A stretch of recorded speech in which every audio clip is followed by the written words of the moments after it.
Kepada Bapak Elio Masindra kami persilakan. Kalau biaya siswa PKP yang diusulkan oleh sekolah, karena beasiswanya atau beasiswa prestasi, tetapi kita belum dialogkan oleh hal ini.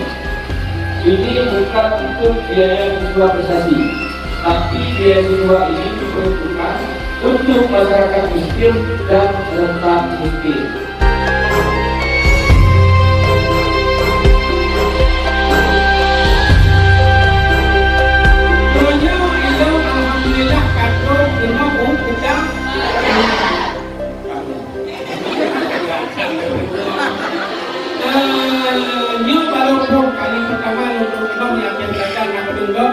Yang di luar akan terhadap yang luar dulu.